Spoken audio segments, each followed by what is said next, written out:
কালী পূজায় যেতে হবে তো, কালী পূজা বাড়ি। হ্যাঁ, আমাদের পাশের পাড়ায় ঘন্টা ফেরে কালী পুজো। হ্যাঁ, নিমন্ত্রণ আছে, দু তিন জায়গায় যেতে হবে। এখানে দাঁড়ালে কি করে ফটো তুলবো? একটা সাইডে যেতে হবে তো।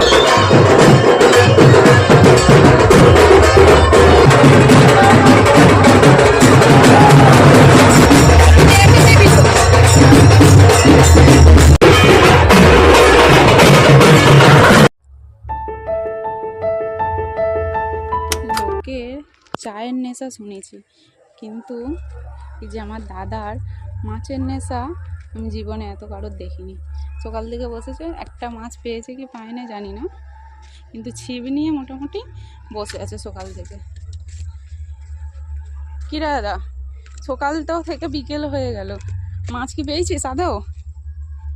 সকালবেলা পেয়েছিলাম, হ্যাঁ, ছোট একটা মাছ, আর পরেই নেই। তো তুই ঘরে চ।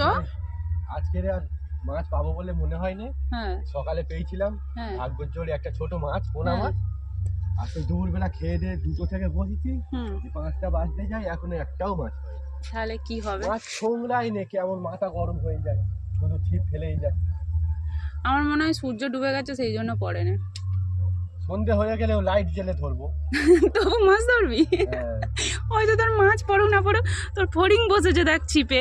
ওই ফড়িংটাকে ধরে নিয়ে যাবো, ভাজা করে খাবো। কি করবি বল? চ চ ঘরে চ।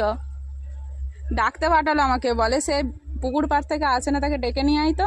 এসে দেখি তুই তো এখনো ছিপ ফেলেই যাচ্ছিস, অন্ধকার হয়ে গেল। চ, কালী পূজায় যেতে হবে তো, কালী পূজা বাড়ি। হ্যাঁ, আমাদের পাশের পাড়ায় ঘন্টা ফেরে কালী পুজো। হ্যাঁ, নিমন্ত্রণ আছে, দু তিন জায়গায় যেতে হবে। তো চ, রেডি হবি। তো আজকে রাত করে বেশি সন্ধেবেলা ফেলবো না, এই রেডি হতে হবে, বাড়ির সবাইকে নিয়ে কালী পুজোয় যাবো। হ্যাঁ, চ কালী পুজোয় যাই। একটা পড়লে অন্তত খুশি হতাম, হ্যাঁ, একটাও মাছ পড়ে। চ, কালকে তো আবার আমাদের বাইরে রান্না। আমাদের কালকের গাছতলা রান্না, কেউ যদি আসতে চাও আসবে, নিমন্ত্রণ রইলো সবার কাছে। হ্যাঁ, সবাই চলে আসবে আমাদের কালকে সন্ধ্যেবেলা, হ্যাঁ, হরিনাম হবে, রান্না। রান্নার বার হবে, সবাই চলে আসবে। হ্যাঁ, তার আগে দেখা কালকে হবে।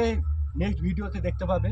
হ্যাঁ, আর তারপর আজকে হচ্ছে কালী পূজাতে তো দেখা হবে, কালী পূজায় তো যাবো তো। আমাদের পাশের পাড়ায় গন্ডাবিরে কালী পুজো আজ হ্যাঁ, ভিডিও ছাড়বো হ্যাঁ, আপনাদের দেখানোর জন্য। হ্যাঁ, প্লিজ দেখবেন, হ্যাঁ। ভালো লাগলে লাইক কমেন্ট করবেন। শেয়ারটাও তো করতে হবে। হ্যাঁ, শেয়ার।